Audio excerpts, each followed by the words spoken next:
Hey guys, and welcome back to my channel for another midweek mystery. This week we're going to be covering a case that I have been putting off covering for quite a few months now. This is the kind of case where it's a lot of online speculation and very little confirmed fact. So I'm going to sort of preface this by saying I have done the best research I can in this case, but so many people online have sort of jumped onto this case, they've tried to solve it, that it kind of gets a little bit blurry where the line is between what the police have actually told us and what is just online speculation. So I think I've done quite a good job at separating the two, but if at any point you think that I've maybe missed something out or I said something that isn't 100% correct, please feel free to correct me in the comments politely down below, because I don't want to be spreading any false information or anything. But this has been a very tricky case to research. You may have heard of it. This is the case of Missy Bevers. Her full name was actually Terry Bevers, but she preferred to be known as Missy, so that's what we're going to refer to her as in this video. She was a 45-year-old fitness instructor from Texas. She was a fitness instructor for a company called Camp Gladiator, and she sort of held these classes. They're mostly outside, sometimes they were inside, and I think she was quite highly regarded in the community as being a very charitable and helpful person. She loved fitness so much, but she loved doing it for the sake of others. She loved helping people see the change they wanted in themselves.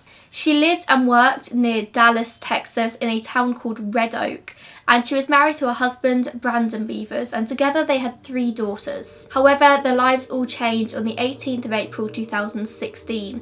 Students walked into Missy's 5 AM Camp Gladiator class in Creekside Church in Midlothian, Texas. Instead of the usual bubbly Missy greeting them, they found her lifeless body on the floor. At 5:06 AM, 2 women called the police, and they actually reported not that Missy was injured. They said to the police on the phone that Missy was dead. I think it was quite obvious from her injuries that she had not survived this attack. EMTs arrived very quickly and they confirmed what the woman already knew. Missy was indeed dead. She had puncture wounds to her head and chest, and she was lying in a pool of her own blood. It must have been a really gory scene to walk in on. Police also arrived at the scene quickly after, and first responders immediately noticed the scene that was the church. So many doors and windows had been smashed and there was broken glass absolutely everywhere. The police quickly began their investigation, and at first they believed that it was just a robbery gone wrong. Somebody had broken into the church to steal things and wasn't expecting to see Missy there at 5 AM, and so they got into an altercation and Missy ended up dead. That was what they very first believed. However, it became very clear quite quickly that this wasn't the case. The church was crawling with CCTV. The police had a lot of security footage to look back on, and like I said, they were just expecting to see a routine robbery gone wrong, but this isn't what they found. What they actually saw was quite chilling. They see Missy enter the church as expected through the main front door at 4:18 AM. She always arrived early to her classes so she could set up. There's obviously a lot of equipment to put out, so she had arrived about 30 to 45 minutes early, and that's exactly what she did on that day. However, what they discovered was that when Missy entered the building, she actually wasn't alone. At 3:50 AM, somebody had broken into the church by smashing one of the side doors and sort of getting through that way. I did read that it was one of the kitchen doors. It might not have been, but again, I suppose that's not really relevant. They didn't enter through the main door, they entered through a side door. And this person was captured on CCTV many times. You're probably thinking, easy, they can easily identify who this is. However, they could not, because this person was dressed head to toe in black police SWAT gear. Now, police don't know to this day whether it was actual SWAT gear or just costume. Obviously, CCTV isn't the best quality footage, so they've never been able to 100% tell what it is the person's wearing. But all they know is the person's in a black helmet. It kind of seemed like a riot gear helmet, a black balaclava, black boots, black trousers, a black vest, and on the back of the black vest it read police. This person was also holding what appeared to be a hammer. The person was captured on CCTV just roaming through the halls, at one point just walking down the hallway, dragging their hand across the wall, and that image is just so creepy to think about. That's very like horror movie, don't you think? And also something I noticed as well is this person was having trouble walking. They had an injury and they were kind of like limping along, occasionally stopping to lean against the wall to rest or to sort of hold themselves up. They said it was an injury in the right leg or right foot, or possibly even a lower back injury. This person's walking down the hallway, smashing windows, but they don't seem to be doing it angrily. There's no like massive movements, no big smashes. It's just all very calculated, very like blasé, shall we say. They're sort of just like tapping the hammer against the window, like, oh, just walking down the hallway, just casually smashing all the windows. It's very chilling to watch. And I say watch because there is CCTV footage. Now, I'm not going to insert it in here because we all know that copyright claims on YouTube are a nightmare. So what I'm going to do instead is I'm going to link it in the first line description down below. I would highly recommend you go and watch this footage. It's very, very interesting, quite creepy, but I think it's a big important part of this case. I would recommend you go and watch it. So the person smashing these windows, and whilst they're walking down the hallway, they're opening each door and sort of just peering inside. They're never going inside the rooms, they're just sort of opening the doors, looking inside, then closing them again. And at one point they come across a locked door and they're sort of trying to get in, and it looks like they pull out some tools out of their like costume to get into this room, but they can't get in, so they just carry on walking. They're last seen on CCTV walking towards the front entrance just a few minutes before Missy is due to enter. Now, I'm referring to this person as they because the police have never been able to specify what gender this person was. When the investigation first started, they were referring to the perpetrator as male. However, they quickly rescinded this and said that actually they had no idea if it was a male or a female. And there's a lot of argument online about this, so I'll let you watch the footage down below and tell me what you think. Do you think it's male or female? Personally, I think it's more of a male sort of walk, male stance, but if it is a female, maybe they have a more masculine walk, or maybe they're purposely putting on a different walk so they look different. A lot of people say that there's a big possibility that the person was wearing the wrong size boots, meaning that it affected the way they walked. If the boots were too big, they'd sort of be lumbering along. If the boots were too small, they'd be sort of in a lot of pain, maybe why they're limping. A lot of people speculate that it was indeed a woman, and the reason they wore this heavy SWAT gear was to throw the police off and make them think it was a man. And a lot of people do say that the walk seems quite feminine, and the way they're sort of holding and swinging the hammer seems quite feminine. I don't really get this myself from the footage. I do think personally it does seem more manly. But again, that's all up to personal perception. I'd love to hear what you guys think. Something else which makes a lot of people think that it is possibly a woman is that the estimated height of this person is between 5'2" and 5'7". This person wasn't tall at all. Like I said, police quickly ruled out theft as a motive, mainly because nothing was missing at all. Like, they hadn't stolen anything, and in the footage it doesn't look like they're trying to steal anything. They just look like they're kind of waiting. The police do think that this person broke in specifically to wait for Missy. Now, you're probably wondering about the murder weapon here. Now, obviously, I think it's quite clear that the murder weapon was the hammer that the person was holding. But the police have never made it clear if they actually found the murder weapon at the scene or not. The police have actually been quoted saying that it is a vital piece of information and it is something that they will use to apprehend the suspect if they ever find them.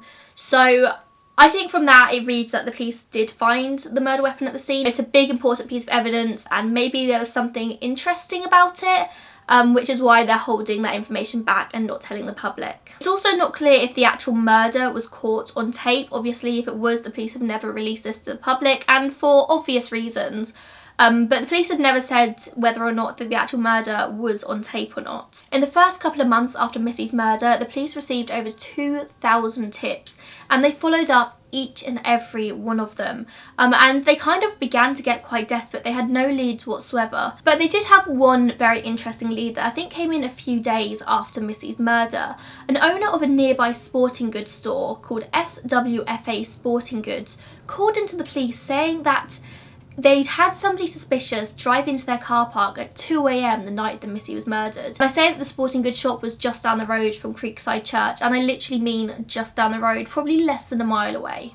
So the owner calls in saying that around 2 AM a light coloured Nissan Altima pulled into the car park of the store and sort of just sits there, turns off their lights, and is just there for a few minutes before turning on the lights and driving out of the car park. Now, this may be absolutely nothing. The store owner did say it seemed like the person was sort of canvassing out the shop for possible robbery, but he called in to the police with this tip anyway, and the police took it very seriously. So they asked for the owner of this Nissan Altima to come forward, stating that this person is not a suspect at all, but they just wanted to sort of confirm what they were doing there, just to close off any loose ends. But the person never came forward, and I know I say this in a lot of my videos, but I always think it is suspicious when the police ask for somebody to come forward and they don't. I think this immediately makes the person look more suspicious, even if they're not. It's very possible that this person driving the Nissan was maybe lost, so pulls into the car park to maybe look at a map or call somebody, and then continues on their journey, finds out where they're going. But also the fact that it was just a couple of hours before Missy was found dead is very suspicious in itself. And I know what you're all thinking here. You're thinking, what about the husband? What about Brandon? Obviously, spouses are always #1 suspects in these kind of cases. And the police very quickly managed to rule out Brandon as a suspect completely, because he was actually in Mississippi on a fishing trip the night that Missy was murdered. The police actually went to Mississippi themselves and spoke to people to 100% confirm that Brandon was indeed there that entire night and day. And so from this, the police have pretty much ruled him out as a suspect. And this fishing trip wasn't a last minute trip, it had been planned for a very long time. Brandon obviously heard about his wife's murder and immediately headed home, arriving back in Texas at 4 p.m. that afternoon. Brandon has said in interviews since that he has no doubt that whoever killed his wife knew her and had a clear motive. So the police began to put Missy's life under the microscope, and what they found didn't always portray her in the best light. Due to her job and her popularity in the community, Missy had a fairly large social media following. She was quite popular, Twitter, Facebook, all of that. And the police began to look into this. Now, they actually found out that Missy had received a very creepy message on LinkedIn a couple of days before she died. She had shown this to a friend who told the police, although the friend says she couldn't remember the name of the person that had sent it, but it was male.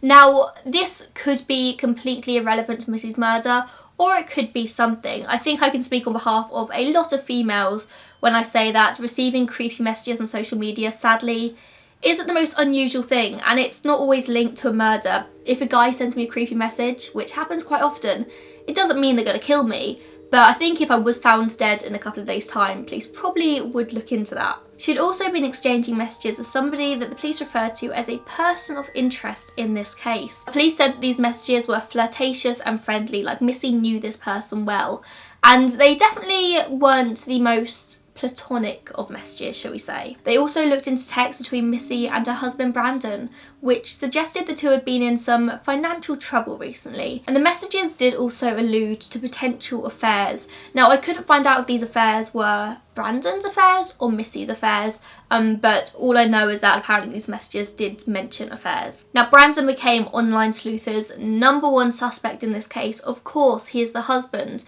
even though the police at this point had already said that Brandon wasn't really a person of interest in this case at all. He had a clear-cut alibi. Now, doing what I do online, I spend a lot of time reading forums about these cases, but I know that I've got to be very, very careful, because a lot of people are these online super sleuthers and they like to solve cases from the comfort of their own home. And don't get me wrong, I do know of many a case which has been solved, especially Jane and John Doe cases that have been solved by just regular members of the public doing their best online. However, the internet can be a dark black hole of people spreading false information, false suspects, and I think online you can easily pin a crime on somebody and think that you've got it all figured out, but at the end of the day you need to let the police do their job.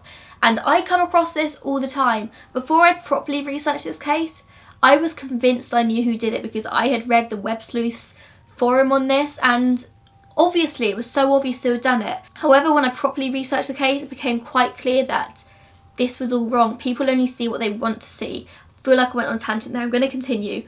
And the person that people online are 100% sure is the murderer of Missy is Brandon Bevers' dad, Randy Bevers. Now, people immediately jumped on Randy, saying that he had the exact same walk as the person in the footage. It suggested that Randy potentially knew about the affairs that Missy had been having, so took it on himself to become a vigilante killer. And people pinned it on him time and time again, purely based on the fact that they had the same walk. And I'm not saying that I can 100% say that Randy didn't do it, because I'm not the police and I don't know what the police have got. All I can say is that I know the police have said that Randy is not a suspect in this case, and I'm not about to go on the internet saying that Randy did it or Brandon did it, even though the police have told me that they didn't do it. But like I said, Randy did have an alibi. He was in California at the time of the killings, and like the police did with Brandon, checking that he was in Mississippi, they also went to California and personally spoke to multiple people who attested to the fact that yes, Randy was 100% in California at that time. People also suggested Randy as a suspect due to just 4 days after Missy was killed, he took a bloody shirt to a dry cleaner's. Now, I'm not gonna lie, this is suspicious and it's probably a silly thing for him to do. So it was a woman's extra large white button down shirt, and he took it to a dry cleaner's covered in blood, and the dry cleaners called the police and said, "This is what we just got, it looks like they've already tried to clean the blood out." And immediately the police start to question Randy, and Randy says that it was nothing to do with Missy's death. He had some dogs, and one of his dogs had got into a fight in the kitchen, was covered in blood, so he had to carry the dog, a chihuahua, to the nearest vets, and that is why he was covered in blood. Now, even though the vet corroborated this claim and said, yeah, Randy brought in a very bloody, almost dead dog to me, the police still tested the shirt and it came back that the blood was not human blood. Still though, people say that Randy and Brandon both being out of town was too much of a coincidence, and therefore they must have planned Missy's death and hired somebody else to do it. I can't say this didn't happen, but what I can say is there is absolutely no evidence to suggest it. What is likely though is that the killer was familiar with the church. They knew what they were doing as they walked down the hallway, and they knew what rooms they were looking at as they opened the doors. And they also knew that when they broke into the church that there wouldn't be an alarm, whether a loud alarm or a silent alarm that would go off. If somebody was planning to kill Missy, I think the best place for them to do it in this case would have been in the car park. I don't think there was any security cameras in the car park, and it would have been very easy to ambush Missy as she got out of her car. And it would have been a lot less strange than this person breaking into the church. But this person knew that Missy would be in the church that morning, and they knew how to break in, and they knew there would be no alarm. And just to add another level of creepy and strange to this case, Missy usually held these classes outside. She would only ever hold the classes inside the church when it was raining. And just the night before, Missy had posted on her Facebook saying that even though it was raining, the class would still go ahead, it would just be inside. So clearly, whoever was targeting Missy kept an eye on her Facebook and knew that she would be inside that day. Like I said, the police received thousands of tips in that first couple of months, and they received tips about anyone and anything, and the police looked into each one. If a member of Missy's class had a foot injury, they looked into them, whether it was them or their spouses, anyone connected. If anybody had a limp or a leg, foot, lower back injury, the police were there on it. And I know there were a few suspect people in the early days that police definitely looked into who walked with a limp like the person in the footage, but they were all struck off and the police said it was none of them. The police also looked into this person of interest that I mentioned earlier that Missy had been flirtatiously texting, but they said after a while that this person had nothing to do with it. They looked into every aspect of his life and said that it couldn't have been him. Like I said earlier as well, people online speculate that Randy or Brandon hired someone to kill Missy, and I think it's the way in which Missy died that we can sort of say that this isn't likely. If, say, it was a hitman, which by the way isn't a common thing to happen. You can't just sort of like go online and find a hitman or an assassin to kill somebody. It's really not like it is in the movies. But if, say, they did hire somebody, this person would most likely just use a gun. Long range shot to the head, done. But it's the fact that this person used a hammer. I would have had to get very up close and personal with Missy to be able to harm her in the way that they did. It seems a lot more personal to me. To me, this also suggests that it's likely not a random killing for that same reason. From what we can see on the CCTV, the person was walking towards the main door when Missy entered just before she came in. And like I said, we don't have all the footage, we haven't seen everything, and I don't know what the police have that we don't. But from what I know of the footage that we have seen, it doesn't look like Missy ran at all from anyone. And I don't think, again, I haven't seen the autopsy so I don't know for certain, but I don't think she had many injuries in the back of her head. I think it was mostly in her face and the chest. So whoever did this would have to have confronted her face to face, which suggests that Missy would have known her killer. Maybe they took off the mask and the helmet and Missy saw their face, which is why she didn't run. And only when they started to attack her did she realise it was something more than that. Again, this is just my little theory, pure speculation. I don't know any of this, but I do think it's likely if Missy saw a random person in a full black SWAT outfit, she probably would have started running. And this is why I said this case is so difficult to talk about, because so much of it is just speculation and we don't know what the police have and haven't shared. And still, I think it is a possibility that maybe murder wasn't the motive here. Maybe somebody had been snubbed by the church, rejected, hurt by something someone said, and so broke in just purely to vandalise the church. Like I said, they seem to know what they were doing. They seem to know the church quite well. This person wasn't expecting to see Missy, and then when she turned up, they panicked and murdered her. Now, I do think it would have to be a very specific type of person to be sort of maybe snubbed by someone in the church and then break into the church and vandalise it, and then when they see somebody, instead of run, their first thought is to murder them. But I don't think we can discount it as a theory. However, personally, I do believe that this was a personal attack and this person was targeting Missy specifically. Perhaps somebody who had been hurt by her infidelity. This is where the fact that it could possibly be a woman comes into play. So I think it's quite clear that Randy or Brandon don't have anything to do with it. That we can say at this point. There's nothing. The police said that they're not suspects. We cannot say they're suspects. But maybe it was the other way around. Maybe whoever Missy was having an affair with was also married and this person's wife was so infuriated, and maybe it was the wife that broke in to kill Missy. Now, like I said, the person of interest who she was texting was looked into. I can only assume that his wife, if he had one, was also looked into. Now, I do have a few unanswered questions here, so if you guys have answers to these, then let me know, but I couldn't find anything online. So the first question I have is, how did the suspect leave the church? Did the person leave through the main entrance, the main door, but that would probably be seen on CCTV? Did they have a car nearby? Did they just run to the road? I'd be very interested to know that. Also, did they buy the SWAT gear specifically for the murder, or did they already have this? Now, if this is real SWAT gear, then I'm assuming that that kind of purchase would be very easy to trace, which is why I'm thinking it was probably more of a costume and just like bits and bobs put together, which is why it'd be harder to trace. But did this person already have this? Did they maybe buy it on Amazon or something like that?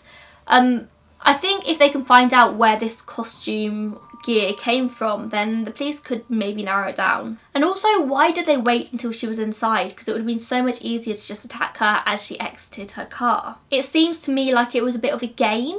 Like they wanted to be seen on the CCTV. They clearly knew it was there, which is why they dressed up in such a creepy way. It just seems like a bit of a game to me.